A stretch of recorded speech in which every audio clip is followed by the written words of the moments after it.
আমাৰ চেনেললৈ স্বাগতম জনাইছোঁ। আজি আমি দৃষ্টিহীনতাৰ ওপৰত এটা গীত গাবলৈ লৈছোঁ, আপোনালোকে ভিডিঅ'টো চাই যাব।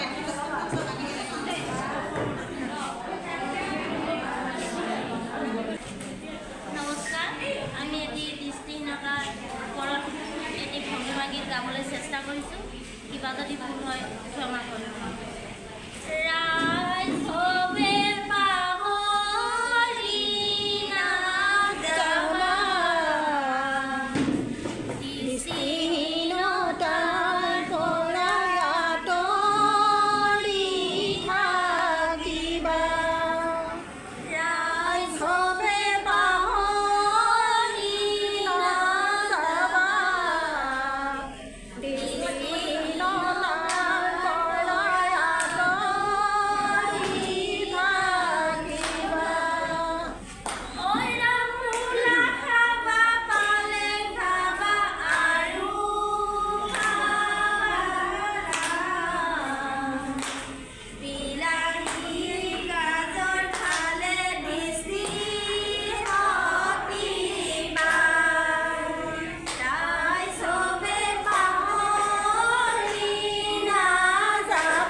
ভিডিঅ'টো ইমানে আছিল। ভিডিঅ'টো শেষলৈকে চোৱা বহুত ধন্যবাদ।